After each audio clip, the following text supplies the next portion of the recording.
وتول عنهم حتى حين وأبصر فسوف يبصرون سبحان ربك رب العزة عما يصفون وسلام على المرسلين والحمد لله رب العالمين صدق اللہ العظیم۔ اپنے دیے ہوئے عنوان سے استفادے کا موقع دیں۔ دوسری بات یہ بھی عرض کر دوں کہ کل نہیں پرسوں بہت اہم خطاب ہے کہ یہ صاحب بین الاقوامی طور پر اقبالیات کے ماہر سمجھے جاتے ہیں۔ غالب اور اقبال کی شاعری میں انسانی عظمت کا تصور، تو اب آپ کو یہ دیکھیے کہ یہ عنوان سے سننا جو ہے کئی کتابوں کے مطالعے سے مطالعے کی ضرورت نہیں رہے گی، کئی کتابوں کے اقبال پہ ہوں یا غالب پہ ہوں، لیکن ایسا عنوان دیا ہے انسانی عظمت کا تصور، غالب اور اقبال کی شاعری، تو ضرور بضرور چہارشنبے کے لیے چہارشنبے کو تشریف لائیں اور ایسے اہم عنوان سے، کیونکہ آج تو نہ غالب کے عظمت سے واقف ہے نور، نہ اقبال کے عظمت سے، حالانکہ اقبال کو تو شاعر اسلام کہا گیا ہے، اور یہاں پر جو محافل اقبال کی ہوتی ہیں قرآن، حدیث اور تاریخ اسلام سے متعلق ان کا جو کلام ہے اس سے ہوتی ہیں، لیکن دلچسپی کتنوں کی ہوتی ہے آپ خود جانتے ہیں۔ اور یہی دیکھ کر ہمارے مہربان نے ویب سائٹ کا انتظام کیا ہے، اور یہ پروگرام ساری دنیا میں دیکھے جاتے ہیں، اور چراغ تلے اندھیرا، بلکہ اگر ہم یہاں استفادہ نہ کریں تو بڑی بری بات ہے کہ آپ نہ آ سکیں۔ تو آج کل آن لائن یا اس کو نیٹ پہ کہتے ہیں بچے، وہ نتائج بھی دیکھتے ہیں، اور نیٹ جن کے لیے کوئی بڑی بات نہیں ہے، ایک گھر میں وہ ہوتا ہے کمپیوٹر، تو جا کے وہ کئی گھر کے بچے بھی جمع ہو جاتے ہیں، دیکھتے ہیں، سب کرتے ہیں، تو ان کو آپ یہ بول سکتے ہیں، یا نمبر دیا گیا ہے ویب سائٹ کا، یہ ویب سائٹ نوٹ کر کے نہ صرف گھر کے نوجوانوں کو، بچوں کو، بلکہ اہل خانہ کو بھی یہ آپ دکھا سکتے ہیں، سنا سکتے ہیں۔ تو میں زیادہ آپ کا بغیر آج کے ہمارے مقرر، فاضل مقرر مفتی سید الیاس ہاشمی ندوی صاحب سے، جنہوں نے ہماری محفلوں کو کئی مرتبہ گرمایا ہے، میں ان سے گزارش کروں گا کہ وہ شہنشین پر تشریف لائیں اور ہمیں اپنے خطاب سے استفادے کا موقع دیں۔ اللہ وبرکاتہ۔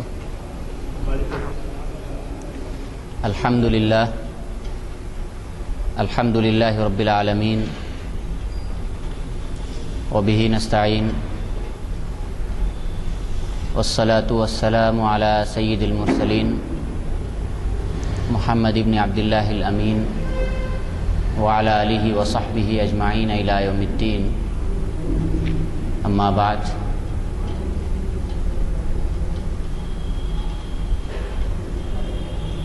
کنوینر محافل عالیہ جناب غلام یزدانی صاحب و دیگر منتظمین محافل، معزز سامعین اور عزیز دوستو،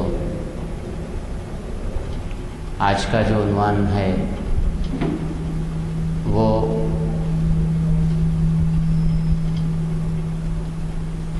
وقت کے ایک اہم تقاضے کی طرف ہماری توجہات کو مبذول کرنے کے لیے منتخب کیا گیا۔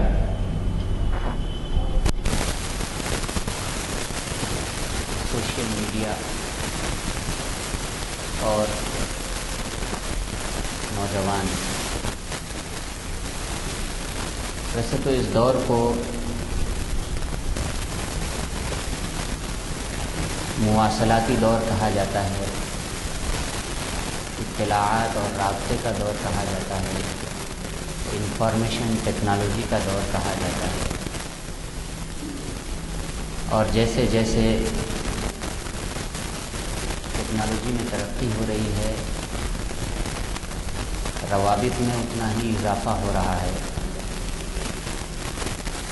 پہلے رابطے کے لیے لوگوں کو مختلف چیزوں پر انحصار کرنا پڑتا تھا، آج وہ انحصار ختم ہو رہا ہے۔ مثلاً کوئی زمانہ تھا کہ آپ کو اگر ایک بات دوسری جگہ پہنچانی ہو تو اس کے لیے خط بھیجنا پڑتا تھا، پھر خط بھی مختلف رابطوں سے، مختلف واسطوں سے ہوتے ہوئے ایک لمبے عرصے کے بعد میں آپ کے مکتوبی لوح تک پہنچتا تھا۔ پھر اس کے بعد رابطے کم ہوئے، مسافت بھی کم ہوئی، ٹیلی گرام اور ٹیلی فون، پھر اس کے بعد آواز سے بڑھ کر کے آدمی اب مشاہدے کے درجے میں آ گیا ہے کہ جس سے آپ بات کر رہے ہیں اس کی تصویر بھی آپ دیکھ رہے ہیں۔ یہاں تک کہ ایسے بھی تجربات اب ہو رہے ہیں کہ اب تک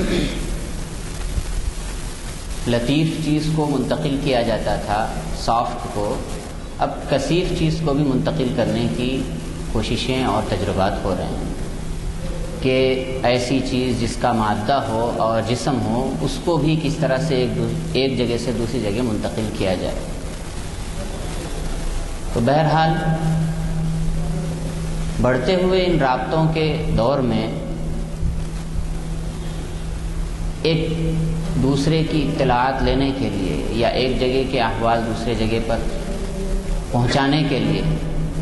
ترقی یافتہ دور کے اندر میڈیا کے دیگر ذرائع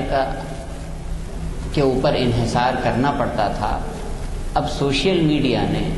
یا نیٹ ورکنگ کی جو سائٹس ہیں انہوں نے اس مشکل کو بھی آسان کر دیا کہ اب کسی میڈیا گروپ پر منحصر ہونے کی ضرورت نہیں رہی آدمی کو کوئی چیز، کوئی خبر، کوئی اطلاع پہنچانے کے لیے، اور ایک بڑے گروپ تک آدمی اپنی بات کو، اپنے پیغام کو پہنچا سکتا ہے اور ایک بڑے مجمع کو بیک وقت مخاطب کر سکتا ہے بغیر کسی پر منحصر ہوئے۔ ایک ویڈیو آپ ریکارڈ کریے، اس کو آپ اپلوڈ کر دیجئے، جہاں تک پھیلے گی وہ پہنچ جائے گی۔ اس کے لیے نہ آپ کو کسی ٹی وی چینل کا سہارا لینے کی ضرورت ہے اور نہ ہی کسی کے اوپر دار و مدار اور انحصار کرنے کی ضرورت ہے۔ تو بہرحال یہ تو میں صورتحال بتا رہا تھا۔ تو اس صورتحال کے اندر اسلامی نقطۂ نظر سے ایک مسلمان کی، اور خاص طور پر نوجوان چونکہ اس چیز کو زیادہ استعمال کرتے ہیں، تو ایک نوجوان کی، مسلم نوجوان کی کیا ذمہ داری ہے، اس سلسلے میں کیا چیزیں اسلام نے بتائی ہیں، اس کو میں یہاں پر رکھوں گا۔ سب سے پہلی بات تو یہ ہے کہ اللہ تبارک و تعالیٰ نے انسان کو یہ زندگی بہت ہی قیمتی زندگی دے کر کے بھیجا، اور اس زندگی کا ایک ایک لمحہ انسان کے لیے قیمتی ہے۔ اللہ تبارک و تعالیٰ قیامت کے دن انسان سے اس کے اوقات کے بارے میں سوال کرے گا کہ تم نے اپنے اوقات کو کہاں پر گزارا، تم نے اپنے اوقات کو کن مشاغل کے اندر خرچ کیا۔ تو سب سے پہلا سوال جب آدمی انٹرنیٹ کھولتا ہے یا ایسی سائٹس پہ وزٹ کرتا ہے، جاتا ہے جہاں پر اس کے منتظر، اس کے رابطے میں آنے کے لیے بے حساب افراد ہیں وہاں پر، تو وہاں سب سے پہلے یہ سوچے کہ یہاں پر جانا، ایسی سائٹس کو وزٹ کرنا یا اس پر لاگ ان کرنا کہیں میرے لیے وقت کا ضیاع تو نہیں ہے۔ تو سب سے پہلے اپنے وقت کی حفاظت یہ آدمی کو اس میں داخل ہونے سے پہلے سوچنے کی ضرورت ہے، کوشش کرنا چاہیے کہ جتنا ممکن ہو سکے کہ وقت کا اس میں ضیاع نہ ہو، ورنہ تو یہ چیزیں نیٹ ورکنگ کی سائٹس تو خاص طور پر بالکل سمندر ہیں۔ آپ ایک آدمی سے رابطے میں، اسی کے ساتھ میں دوسرے کے ساتھ رابطے میں ہو جائیں گے، پھر تیسرے کے ساتھ، پھر چوتھے کے ساتھ، اور ایک لامتناہی سلسلہ ہوتا ہے جس سے آدمی رابطے میں جڑتا ہے، پھر اس کے بعد نہ وقت کا پتہ رہتا ہے نہ کوئی اور چیز کا پتہ رہتا ہے، اور آدمی گویا کہ اس سمندر کے اندر غرق ہو جاتا ہے۔ تو اس طرح سے اوقات کا ایک یعنی لامتناہی سلسلہ اور اوقات کا ایک بڑا حصہ ان چیزوں میں ضائع ہوتا ہے۔ اگر آپ میری اس بات کی تصدیق کرنا چاہیں تو کسی بھی نوجوان کو دیکھیے آپ کسی بھی پبلک پلیس پر کہ وہ مستقل فون پہ اپنے یا پیڈ پہ لگے ہوئے ہیں اور اپنے دنیا و مافیہا سے، اطراف و اکناف سے بے خبر کیا وہ کر رہے ہیں بس وہ ان کو ہی معلوم ہے اور ان کے اسکرین پر. تو اللہ تبارک و تعالیٰ نے اوقات کی حفاظت کا بھی حکم دیا. اللہ کے رسول صلی اللہ علیہ وسلم نے فرمایا کہ نعمتان مغبون فیہما کثیر من الناس، کہ دو نعمتیں ایسی ہیں جس کے سلسلے میں اکثر لوگ دھوکے میں پڑے ہوئے ہیں. دو نعمتیں ایسی ہیں جس کے سلسلے میں اکثر لوگ دھوکے میں پڑے ہوئے ہیں. الصحت والفراغ، ایک تو صحت کی دولت اور دوسرے فرصت کی دولت. اور آج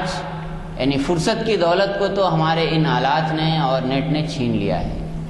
کہ آدمی، وہ نوجوان بھی جن کی کوئی ملازمت نہیں ہے، جن کی کوئی مصروفیت نہیں ہے، لیکن اس کے باوجود وہ بے حد مصروف ہیں اور ان کے پاس اپنے فون کے علاوہ ٹائم نہیں ہے.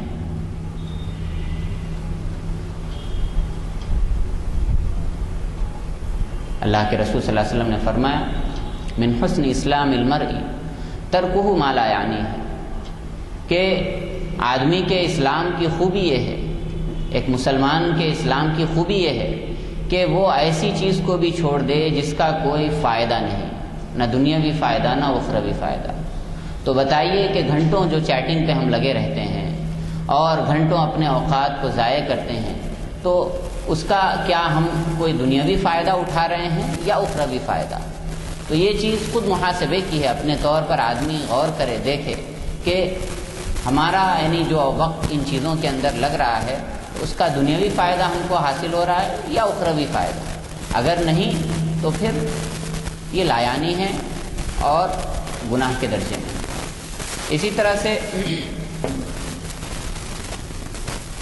ایک اور چیز بھی ہے. یہ سب باتیں تو اس وقت ہیں، یعنی جتنی باتیں اب یہاں پر میں بتاؤں گا یا کہ ڈسکس میں آئیں گی، بحث میں آئیں گی، ان سب کا تعلق ان افراد سے ہے یا ان سائٹ سے ہے جو جائز ہیں یا جو حلال کے درجے میں ہیں. باقی فحاشی، عریانیت اور وہ چیزیں تو یہاں خارج بحث ہیں کہ ان کے جائز ہونے یا ناجائز ہونے، ان کے وزٹ کرنے نہ وزٹ کرنے کا کوئی یہاں پر ڈسکس کا سوال ہی پیدا نہیں ہوتا. یعنی میں ان چیزوں کی طرف تو آپ حضرات کی توجہ دلانا چاہوں گا جو کہ یعنی جس کو آدمی گناہ ہونے کا تصور ختم ہو گیا. یعنی وقت کو ضائع کرنا یہ خود بھی اپنی جگہ پر ایک برا فعل ہے، اسلام کی نظر میں پسندیدہ نہیں ہے، لیکن آج ہم اس کے غلط ہونے کا یا اس کی برائی کا تصور ہمارے ذہنوں سے نکل چکا ہے. تو چیٹنگ اگر ایسے افراد کے ساتھ یا ایسوں کے ساتھ چیٹنگ ہو جن کے ساتھ بات چیت کی جا سکتی ہے، جن کے ساتھ گفتگو کی جا سکتی ہے، تو وہ چیٹنگ بھی جائز ہے. لیکن ایسوں کے ساتھ چیٹنگ جن کے ساتھ گفتگو حرام ہے یا جو غیر محرم ہیں یا جن کے ساتھ شریعت نے دائرہ کھینچ دیا ہے کہ آپ ان سے کوئی تعلق نہیں رکھ سکتے، تو ان کے ساتھ چیٹنگ بھی حرام ہے.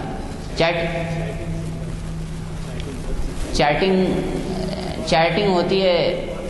یعنی بات چیت ہوتی ہے ٹائپ کرنے کے راستے سے، اور مختلف اس کے یعنی طریقے ہوتے ہیں. وائس چیٹنگ بھی ہوتی ہے اور میسیج کے یعنی ٹیکسٹ ٹائپ کر کے. بہرحال تو چیٹنگ یعنی غیر محرم سے چیٹنگ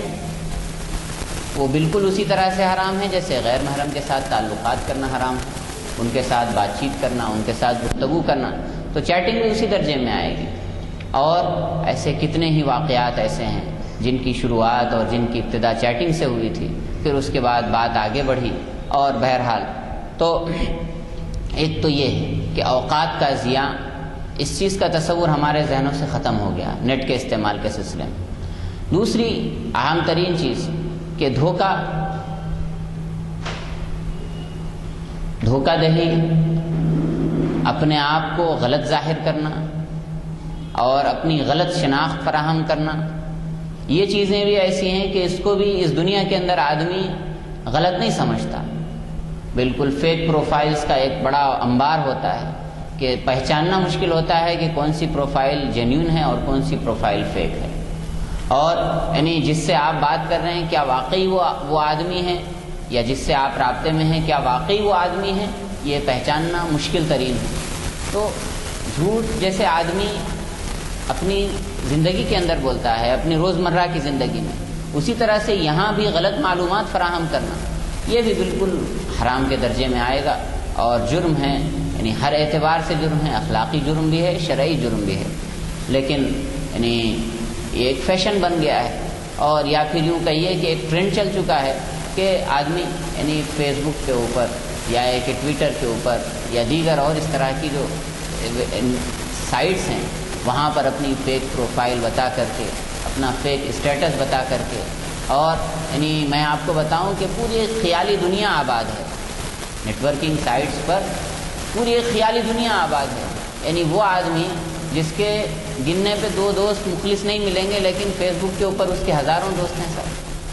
ان سے تبادلہ ہوتا ہے اور ان کے ساتھ اپنے یعنی خیالات شیئر کرتے ہیں، اور یعنی تو پوری ایک خیالی دنیا ہے۔ یہاں تک کہ پوائنٹس پورے یعنی نیٹ ورکنگ سائٹس پہ اپنے حساب سے یعنی امیر اور غریب ہونے کا تک وہ ہے، پوائنٹس کے حساب سے کہ کون سب سے زیادہ آگے ہے، اور فلاں اپنی لیول میں سب سے اوپر ہے اور فلاں اپنی لیول کے اندر کم ہے۔ تو اس طرح کی بہت سی ایسی چیزیں ہیں جن کی یہاں پر تشریح اس چھوٹے سے وقت میں ممکن بھی نہیں ہے۔ تو پوری ایک خیالی دنیا ہے، یا یوں کہیے کہ ایک انجیکشن ہے جو اس وقت ہمارے نوجوانوں کو دیا جا رہا ہے، اور غیر محسوس طریقے پر وہ اس کے اندر مگن ہیں، اور احساس بھی نہیں ہے کہ ہمارا وقت اور قیمتی وقت اس کے اندر ضائع ہو رہا ہے۔ تو ایک تو یہ بات، دوسرا اس سے بڑھ کر کے اور ایک جرم، ایک تو اپنی شناخت کو چھپانا یا غلط شناخت ظاہر کرنا، یہ خود اپنی جگہ پر جرم ہے۔ اس کے آگے بڑھ کر کے دوسرے کی شناخت کو اپنے لیے استعمال کرنا، دوسرے کے آئی ڈی کو اپنے لیے استعمال کرنا، اور دوسرے کی یعنی اکاؤنٹس کو اپنے لیے استعمال کرنا، پھر اس کے بعد میں اس کے ذریعے بہت ساری ایسی چیزوں کو اس کی طرف منسوب کرانا، یہ خود بھی ایسا جرم ہے کہ اس کے اوپر مزید کوئی بحث کی بات نہیں۔ ہر آدمی اپنے ضمیر کے اعتبار سے سوچ سکتا ہے، لیکن بہرحال یہ ہو رہا ہے اور ہوتا ہے، تو اس کی طرف بھی میں نے کہا۔ اور ایک اور اہم ترین چیز جو یعنی اس طرح کی سائٹس پر ہوتی ہے، اللہ تبارک و تعالیٰ نے مسلمان کو ایک ذمہ دار کی حیثیت سے پیدا کیا۔ مسلمان کے زبان سے نکلنے والا بول احساس ذمہ داری کے ساتھ ادا ہونا چاہیے۔ مسلمان کے جسم سے سرزد ہونے والی تمام حرکتیں احساس ذمہ داری کے ساتھ ہونی چاہیے، اس کا کوئی قول اور فعل یعنی لایانی نہیں ہونا چاہیے۔ لیکن فیس بک پر یا اس طرح کی جو بھی نیٹ ورکنگ سائٹس ہیں یا واٹس ایپ ہے، ایسی بہت ساری باتیں اور ایسی بہت ساری چیزیں ہم بغیر تحقیق کیے ہوئے، بغیر اس کی صحت اور اس کے یعنی جھوٹے یا سچ ہونے کو جانے بغیر ہم اس کو پھیلا دیتے ہیں۔ محض افواہوں کو اڑانے کے لیے اس وقت یہ سائٹس بہت بڑا کام انجام دے رہی ہیں کہ کوئی سی بھی افواہ کو آپ اڑا دیجئے، ایک سائٹ پہ ڈال دیجئے، آپ وہاں سے پھیلے گی اور تھوڑی دیر کے اندر جنگل کی آگ کی طرح پورے شہر میں یا پوری دنیا کے اندر پھیل جائے گی۔ تو یاد رکھیے کہ کسی بھی چیز کو شیئر کرنے سے پہلے یا فارورڈ کرنے سے پہلے، آگے بڑھانے سے پہلے اپنے طور پر پہلے سوچ لیں کہ کیا وہ چیز واقعی صحیح بھی ہے یا نہیں۔ اللہ کے رسول صلی اللہ علیہ وسلم نے ارشاد فرمایا، کفا بالمرء کذبا ان یحدث بکل ما سمع، کہ آدمی کے جھوٹا ہونے کے لیے اتنا ہی کافی ہے کہ وہ ہر سنی ہوئی بات کو بیان کر دے۔ کسی بھی سنی ہوئی بات کو دوسروں کے سامنے بیان کرنا، رسول اللہ صلی اللہ علیہ وسلم فرماتے ہیں کہ یہ بھی آدمی کے جھوٹا ہونے کے لیے کافی ہے۔ تو کہاں تو یہ اور کہاں ہمارا طرز عمل کہ کوئی سی بھی چیز، کوئی سی بھی خبر دیکھی اور لگا کہ بس یہ ہے ایسی، تو فوراً اس کو شیئر کر دیا، آگے فارورڈ کر دیا اور وہاں سے وہ پھیل رہی، تو اس کے ذمہ دار ہم بھی ہیں۔ یعنی وہ جو غلط بات پھیل رہی ہے، اس غلط بات کے پھیلانے کا ایک حصہ ہم بھی ہیں۔ اللہ کے رسول صلی اللہ علیہ وسلم نے ایک اور حدیث کے اندر فرمایا، بئس مطیۃ الکذب قیلا، کہ جھوٹ کی سب سے بری سواری قیلا ہے۔ قیلا عربی زبان کا ایک لفظ ہے کہ کہا جاتا ہے، لوگ بولتے ہیں، یعنی اس کا ترجمہ ہوگا لوگ بولتے تھے۔ یعنی اللہ کے رسول صلی اللہ علیہ وسلم نے نفسیات کے تو بہرحال اللہ کے رسول صلی اللہ علیہ وسلم سے بڑھ کر کے انسان کی نفسیات کون جان سکتا ہے۔ بسا اوقات ایسا ہوتا ہے کہ آدمی کے اندر کوئی غلط بات کو اپنی رسپانسبلٹی کے ساتھ بولنے کی اتنی اخلاقی جرات نہیں ہوتی کہ بھائی میں کسی آدمی کے بارے میں کہہ دوں کہ آپ کے اندر یہ خرابی ہے، آپ یوں ہیں، آپ یوں ہیں۔ تو کیا کرتے ہیں، اس جرات کو اپنے اندر نہ پانے کی وجہ سے دوسروں کے اوپر ڈال کے بولتے ہیں کہ بھائی لوگ بول رہے تھے آپ ایسا کرے کرتے، لوگ بول رہے تھے کہ فلاں صاحب ایسا کرے کرتے۔ تو یہ جو کتے ہے یا یہ جو لوگ بول رہے ہیں یہی قیلہ ہے کہ لوگ ایسا کہہ رہے ہیں، اس طرح سے کہا گیا، تو اللہ کے رسول صلی اللہ علیہ وسلم نے فرمایا کہ یہ جھوٹ کی بدترین شکل ہے کہ آدمی جھوٹ بھی بولے اور اس جھوٹ کی ذمہ داری لوگوں کے اوپر ڈالے، اپنے اوپر بھی ذمہ داری لینے کی کوشش نہ کرے۔ تو ایسی غلط سلط باتیں یا ایسی بے سند باتیں جو آدمی شیئر کرتا ہے، بسا اوقات یعنی میں اپنی وہ بتا رہا ہوں کہ بعض دوستوں نے کہا کہ فلاں پوسٹ کو شیئر کرنا ہے، تو کہا کہ ایسا کریں کہ کسی سے کہتے ہیں کہ وہ پہلے اپلوڈ کرے اور اس کے بعد ہم اس کو فارورڈ کریں گے، اس لیے کہ جو اپلوڈ کرے گا وہ بظاہر ذمہ دار ہوگا، تو اپلوڈ نہیں کریں گے بلکہ شیئر کریں گے، اس کو پھیلائیں گے، تو معلوم ہوا کہ جھوٹ کے اندر دونوں شریک ہیں۔ تو جھوٹ اپنی جگہ پر وہی ہے، اس کی شکلیں گویا کہ بدل گئیں۔ پہلے ہوتا تھا کہ لوگ زبان سے کوئی جھوٹ کو پھیلاتے تھے، آج یہ ہو رہا ہے کہ اس کو دوسرے ذرائع کے ذریعے پھیلا رہے ہیں، تو ظاہر ہے کہ دونوں چیزوں کے لیے حکم ایک ہی لگے گا۔ تو بہرحال کسی بھی چیز کو پھیلانے سے پہلے اور کسی بھی چیز کو فارورڈ کرنے سے پہلے اس بات کو سوچیں کہ یہ چیز اپنی جگہ پر، یہ پوسٹ اپنی جگہ پر یعنی صحیح ہے بھی یا نہیں ہے۔ بہت ساری بے سند باتیں اور بہت سے بے سند قصے یا اس طرح کی ایسی من گھڑت باتیں یعنی اسی سوشل میڈیا کے ذریعے معاشرے کے اندر پھیلائی جا رہی ہیں، اور اس سے بڑھ کر کے ایک دوسرے پر بہتان ترازی اور ایک دوسرے کی کردار کشی، کسی کے متعلق کوئی غلط بات جیسے ہی معلوم ہوئی تو تھوڑی دیر کے اندر اخبار کے اندر کہیں سے بھی آ گئی ہو، کسی میڈیا گروپ نے اپنی ذاتی دشمنی کی بنیاد پر کسی کے متعلق کوئی خبر ڈال دی ہو، منٹوں کے اندر وہ سوشل نیٹ ورکنگ سائٹس کے ذریعے پوری دنیا کے اندر پھیل جاتی ہے۔ حالانکہ جو آدمی پھیلا رہا ہے اس کو خود اس واقعے کی صحت کا اور یعنی اس کا کوئی یقین نہیں ہے، نہ اس نے جانا ہے، نہ اس نے جانچا ہے، نہ دیکھا ہے، لیکن چونکہ اس کی ٹائم لائن پہ آ گئی اب اس کو آگے شیئر کر دیا۔ تو یہ بالکل غیر ذمہ داری کی بات ہے اور یہ جھوٹ کو پھیلانے کا ایک ذریعہ ہے۔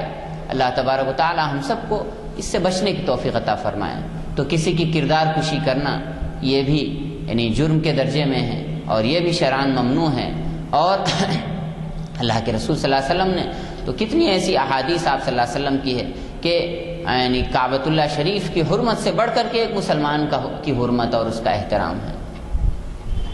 تو اگر کوئی آدمی کسی کے متعلق ایسی پوسٹ کو فارورڈ کرتا ہے جو کسی کے متعلق غلط فہمی پھیلاتی ہو، غلط بات پھیلاتی ہو، تو بالکل وہ آدمی بھی اس آدمی کی اس کی حرمت کو پامال کرنے کے جرم کے اندر برابر کا شریک ہے۔ اور اسی طرح سے ایک اور چیز جو سوشل نیٹ ورکنگ سائٹ کے ذریعے جو بلا یعنی ہمارے معاشرے کے اندر در آئی ہے کہ اپنی ہر چھوٹی بڑی چیز کو، اپنی ہر چھوٹی بڑی چیز کو، اپنی ہر چھوٹی اور بڑی حرکت کو اس کے اوپر اپلوڈ کرنے کو فخر محسوس کرتے ہیں۔ بھائی ڈائننگ ٹیبل پہ کھا رہے ہیں تو اس کی بھی فوٹو لے کے اپلوڈ کر دیا، ہوٹل میں کھا رہے ہیں تو اس کی بھی اپلوڈ کر دیا، دو آدمی ملے تو اس کو بھی اپلوڈ کر دیا، یہاں تک کہ اس سے بڑا ظلم یہ ہوتا ہے کہ عبادتیں انجام دے رہے ہیں اور اس کو بھی اپلوڈ کر دیا، افطار کروا رہے ہیں اس کو بھی اپلوڈ کر دیا، بلکہ یعنی اللہ ہم سب کو یعنی باز رکھے کہ کعبۃ اللہ کی زیارت کے یعنی کعبۃ اللہ کے طواف کر رہے ہیں اور اس کی بھی فوٹو لے کر کے اپلوڈ کر دیا کہ ہم حرم کے صحن میں ٹھہرے ہوئے ہیں۔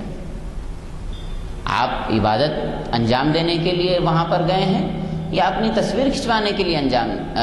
وہاں پر گئے ہیں؟ اور اس کو کوئی آدمی غلط بھی نہیں سمجھتا۔ آپ دیکھیں گے بے حساب تصویریں روزانہ ہزاروں بلکہ لاکھوں کی تعداد میں ایسی آپ دیکھیں گے اپلوڈ ہوتی ہیں کہ کعبے کے صحن میں ٹھہرے ہوئے ہیں اور فوٹو کھنچوا رہے ہیں۔ فوٹو کھنچوانا ایسے ہی حرام ہے اپنے طور پر، اور انتہائی شدید درجے کی اس کی حرمت ہے، اور کعبۃ اللہ کے صحن کے اندر کوئی آدمی اس حرام کام کو انجام دے رہا ہے، پھر اس کے بعد اس کو اپنی تشہیر کا ذریعہ بنا رہا ہے، تو بتائیے کہ اللہ تبارک و تعالیٰ کا کتنا ہی بڑا غضب بھی اگر نازل ہو تو کم ہے۔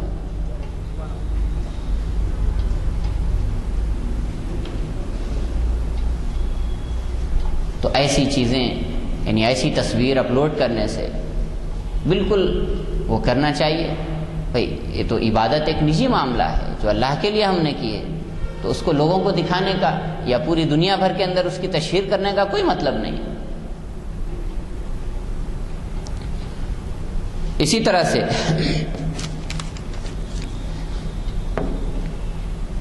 وہ چیزیں جس کو پھیلایا جاتا ہے، اگر اس کے اندر فحاشی کا کوئی تھوڑا سا بھی مادہ ہے تو پھر وہ چیز فحاشی کو پھیلانے کے زمرے میں آئے گی۔ اللہ تبارک و تعالیٰ نے فرمایا ان الذین یحبون ان تشیع الفاحشۃ فی الذین آمنوا لہم عذاب علیم، کہ وہ لوگ جو یہ چاہتے ہیں کہ لوگوں کے درمیان، مومنین کے درمیان فحاشی پھیلے اور فحش چیزیں، عریانیت پھیلے، تو پھر اللہ تبارک و تعالیٰ نے ایسے لوگوں کے لیے دردناک عذاب تیار کر رکھا ہے۔ تو ان چیزوں کا استعمال یا ان چیزوں کو استعمال کرنا یعنی وقت کی ایک ضرورت بن گیا ہے، لیکن صحت مندانہ استعمال ایک مسلمان کی پہچان ہے، اور ان چیزوں کو تعمیر کے لیے استعمال کرنا چاہیے، نہ کہ تخریب کے لیے۔ اور آج کل یہ عالم ہے کہ یہ سہولیات یا یہ چیزیں تعمیر کے لیے بہت کم استعمال ہوتی ہیں، تخریب کے لیے زیادہ استعمال ہو رہی ہیں۔ آج پوری دنیا کے اندر سائبر کرائم خود اپنی جگہ پر ایک موضوع بن چکا ہے، اور مختلف چیزیں یعنی جن لوگوں نے اس کو ایجاد کیا وہ لوگ خود اس بات پر حیران ہیں، پریشان ہیں کہ اس پر کس طرح سے لگام کسی جائے اور کس طرح سے اس پر قابو پایا جائے۔ تو ایسی یعنی اس وقت نت نئی یعنی جرائم کی دنیا کے اندر نت نئی شکلیں اس کے ذریعے وجود میں آ رہی ہیں جس کا آدمی تصور نہیں کر سکتا۔ ہر طرح کا فراڈ اور لوٹنے کے واقعات، یا یہ کہ یعنی ناجائز تعلقات کے واقعات، اور اس طرح کی بے شمار چیزیں۔ اور ان سب سے بڑھ کر کے اصل چیز جو میں نے بات شروع کرتے وقت بتائی کہ انسان کا جو قیمتی ترین وقت ہے وہ وقت ضائع ہو رہا ہے ان چیزوں کے اندر اور لایانی چیزوں کے اندر، یہاں تک کہ ہم یعنی المیہ یہ ہے کہ ہم پوری دنیا کے لیے تو آن لائن ہیں، لیکن اپنے لیے آف لائن ہیں، اپنے گھر والوں کے لیے آف لائن ہیں، اپنے دوست احباب پڑوسیوں کے لیے، یا وہ لوگ جو آپ کا چہرہ دیکھنے کے منتظر ہیں ان کے لیے آپ آف لائن ہیں۔ ان کے لیے آپ کے پاس کوئی وقت نہیں ہے کہ ان کے ساتھ بیٹھیں اور گفتگو کریں۔ بوڑھے والدین ہیں، ان کے ساتھ بیٹھیں اور دلجوئی کی بات کریں، یا بیوی ہیں، بچے ہیں، ان کی تربیت پہ اپنا وقت گزاریں، اس کے لیے وقت نہیں ہے۔ لیکن پوری دنیا بھر کے لیے آن لائن ہیں اور پوری دنیا بھر سے رابطے میں ہیں، خود اپنے گھر سے رابطے میں نہیں ہیں۔ کھانے کے لیے بھی بلانا پڑتا ہے تو فون کرنا پڑتا ہے کہ صاحبزادے آ جائیے، کہاں پہ ہیں آپ؟ یہ اس وقت ہماری یعنی روزمرہ کی زندگی کا ایک سیٹ اپ بن چکا ہے، اور ہماری زندگی ان چیزوں کی وجہ سے بالکل ایک رسمی سی ہو کر کے رہ گئی ہے۔ مثال کے طور پر میں کسی کی وفات کی خبر آئی، کسی کے انتقال کی اطلاع اگر آئی آپ کے ٹائم لائن پہ، آپ کے پیج پہ، پہلے یہ ہوتا تھا کہ کسی کی انتقال کی اطلاع ملتی تو آدمی کوشش کرتا کہ اس کے جنازے میں شریک ہو، یا کم از کم اس سے تعزیت سے بات کرے۔ لیکن آج یہ ہوتا ہے کہ بس ایک لائن ٹائپ کی آپ نے اور سمجھ لیا کہ ہم نے فریضہ ادا کر دیا ہے، ہم نے اس کی تعزیت کا فریضہ ادا کر دیا ہے۔ بلکہ اس سے بڑھ کر کے لطیفہ یہ بھی ہوتا ہے، میں نے اپنے بعض دوستوں سے کہا کہ یہ کیسا ہے بھائی کہ کسی کے انتقال کی خبر آ رہی ہے اور اس پہ آپ لائک کر رہے ہیں۔ تو دو بٹن ہوتے ہیں، لائک اور ان لائک کے۔ لائک کر رہے ہیں تو لائک کا مطلب سیدھے سینس میں ہوتا ہے کہ آپ اس چیز کو پسند کرتے ہیں۔ تو بتائیے یہ لطیفہ ہے نہیں ہے؟ تو بہرحال ایک رسمی سی ہماری زندگی ہو کر رہ گئی، مبارکباد دینے کے لیے یا تعزیت کے لیے اور دیگر چیزوں کے لیے ہم سمجھتے ہیں کہ SMS بھیج دیا تو کافی ہے، یا ایک اس کے اوپر لائک مار دیا تو کافی ہے۔ حالانکہ ایسا نہیں ہے۔ اسلام یعنی رشتوں کی قدر کرتا ہے اور جذبات کو یعنی جذبات کا خیال کرنے کی، جذبات کا لحاظ رکھنے کی تلقین کرتا ہے، اور آپس کے ایسے یعنی گہرے تعلقات جس کا تعلق دل سے ہو، جس کا تعلق رسمی دنیا سے نہیں، ایسے تعلقات اور ایسی چیزوں کی طرف اسلام یعنی ان چیزوں کو بڑھاوا دیتا ہے، نہ کہ آدمی بس ایک مشین کی حد تک ہو کر رہ جائے جس کا کام صرف اپنے وقت پر کام انجام دینا اور اپنی مفوضہ ڈیوٹی انجام دینا۔ ایسا نہیں، بلکہ اللہ تبارک و تعالیٰ نے انسان کو یعنی جذبات کے ساتھ میں اور احساسات کے ساتھ میں اور یعنی کیفیات کے ساتھ میں پیدا کیا ہے۔ تو ان چیزوں کا آدمی کو خیال رکھنا چاہیے، اور اپنی اس دنیا کے اندر مست ہونے کے بجائے ٹھیک ہے ایک نیا یعنی ایک ایسا ذریعہ ہے جس کے ذریعے کم وقت میں آپ دیر اور دور تک رسائی حاصل کر سکتے ہیں، تو اس کو اسی حد تک رکھیے اور اس کو اپنی نجی زندگیوں کے اندر اتنا دخیل نہ بنائیں، ورنہ ہوتا یہ ہے کہ بہت سارے کتنے ایسے واقعات ہیں کہ آن لائن چیٹنگ ہوئی، پھر دوستی ہوئی، پھر دوستیاں رشتہ داریوں میں تبدیل ہوئی، یا دوستیاں معاملات کے اندر یعنی تبدیل ہوئی، لیکن چونکہ دونوں طرف فیک تھے اور دونوں طرف حقیقت نہیں تھی تو بہت جلدی وہ چیز ڈھیر ہو گئی، اور کتنے ایسے رشتے جو یعنی اس کی بنیاد آن لائن تعلقات پر ہوئی تھی اور اس کا انجام اور اس کا اختتام طلاق پر، ایک دوسرے سے نفرت اور توڑ پر اس کا انجام ہوا۔ تو یہ چیزیں اس وقت پورے معاشرے کے اندر گھن کی طرح کھائی جا رہی ہیں۔ اللہ تبارک و تعالی ہم سب کو یعنی اس پہلو پر سوچنے کی توفیق عطا فرمائے کہ یہ بھی اس وقت کی سب سے اہم ترین ضرورت ہے کہ جو جدید ذرائع دنیا کے اندر وجود میں آ رہے ہیں ان کا صحیح استعمال کس طرح سے ہو اور ان کو کس طرح سے صحیح طور پر یوٹیلائز کیا جائے اور اس کو کس طرح سے تعمیری مقاصد کے لیے لایا جائے، بجائے اس کے یہ ہو سکتا ہے کہ آپ اس بات کو شیئر کریں۔ آپ تبلیغ اسلام کے لیے اس سے بڑھ کر کے کوئی ذریعہ اس وقت میں نہیں ہے کہ آپ یعنی اسلام کے پیغام کو پوری دنیا کے اندر عام کریں۔ پہلے تو یہ ہوتا تھا کہ جیسا کہ میں نے بتایا کہ کسی پر انحصار کرنا پڑتا تھا، آج سوشل میڈیا کی وجہ سے کسی پر انحصار کرنے کی ضرورت نہیں، آپ اپنے پیغام کو، اپنے دل کی بات کو، اسلام کو، حق کے پیغام کو یعنی اپنے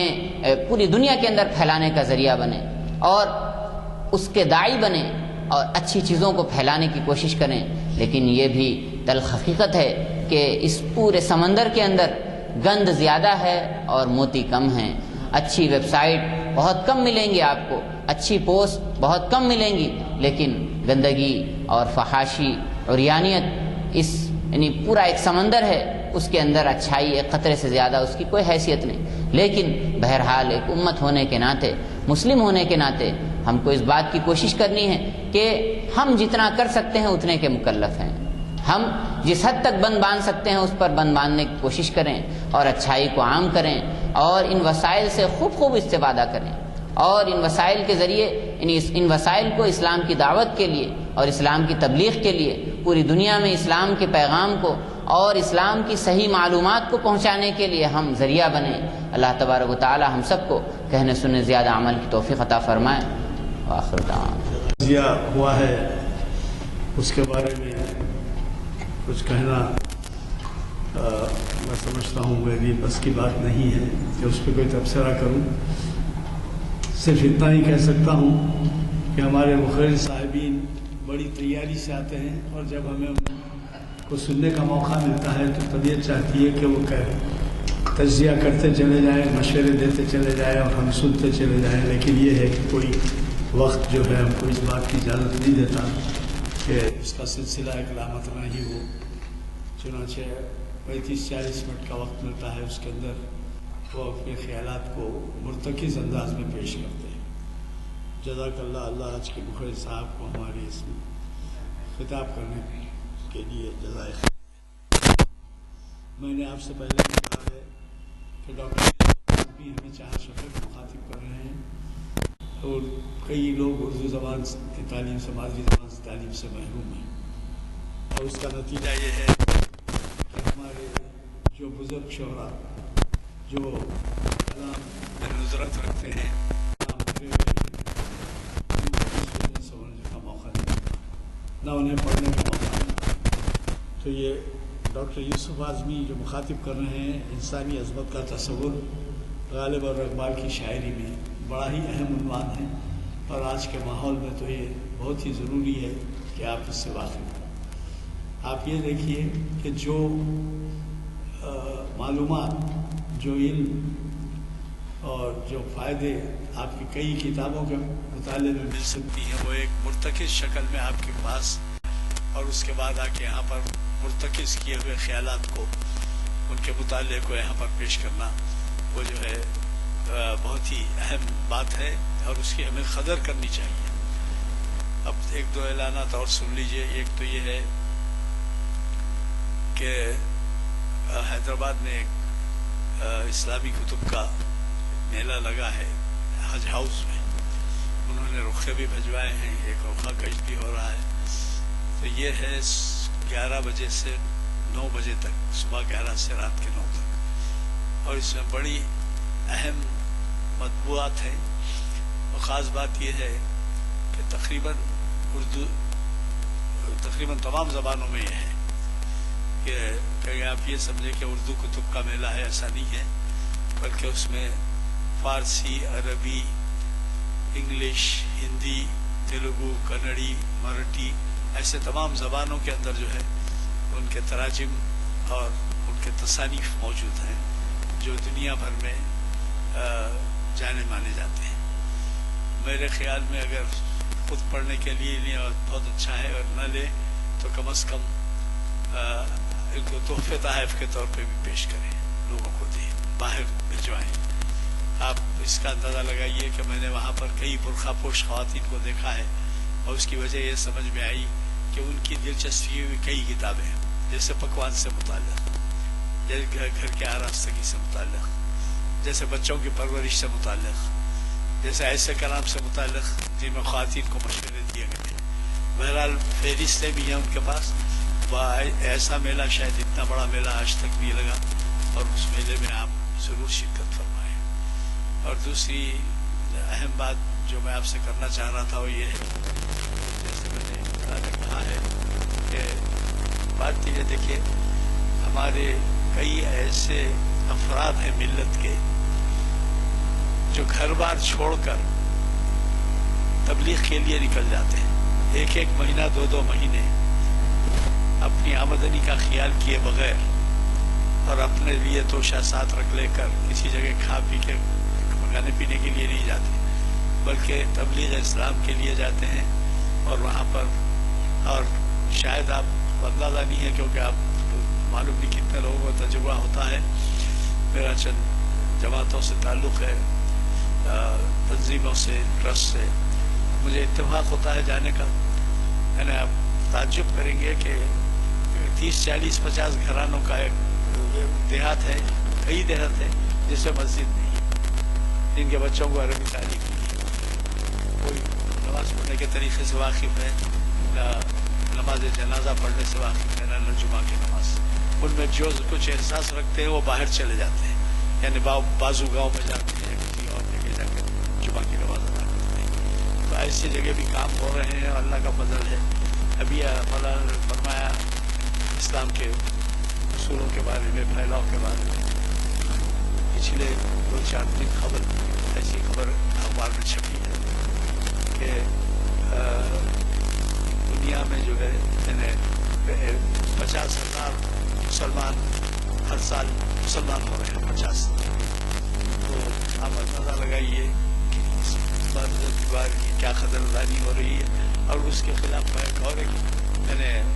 وہ کر رہا ہوں، لاکھ نہیں بول رہا ہوں لیکن حقیقت بول رہا ہوں کہ پھر یہ خبر آئی ہے کہ حضرت عیسیٰ کے بارے میں جو عیسائیوں کا عقیدہ ہے، اس کے بعد وہاں سے کوئی انہی کا بہت بڑا پادری اس نے کہا ہے کہ وہ شادی شدہ تھے اور بچے بھی تھے، فلاں تھے. اس قسم کی باتیں تھیں. اور پھر یہی نہیں، آپ کو یہاں کے ہمارے علماء نے جو بتایا ہے اس کے بنیاد پر کہہ رہا ہوں میں کہ بائبل کے کئی نسخے ہیں، جبکہ اللہ تعالیٰ نے کہ ہم پہ بڑا فضل کیا ہے کہ کلام مجید کا کوئی ثانی نہیں ہے، اور کلام مجید میں زیر زبر کے فرق سے نہیں ہے کہ امریکہ میں جائیے، کینیڈا میں جائیے، کسی جگہ جائیے، ہماری جو مقدس کتاب ہے اس کے بعد یہ بھی کہا گیا کہ جتنے بائبل کے علیحدہ سب کے تصانیف ہیں کہ اس میں کانفرنس کی گئی یورپ میں، کس کو چھوڑا جائے، کس کو رکھا جائے، کون سا صحیح ہے، کون سا نہیں. ایسی کتاب کی ہم کیا قدردانی کرتے ہیں وہ دیکھیں، جبکہ دنیا میں 50,000 سال میں تبدیل ہو رہے ہیں. اس سے پہلے 50,000 امریکنز جو ہے قبول کر رہے ہیں. تو اب آپ اس سے اندر جی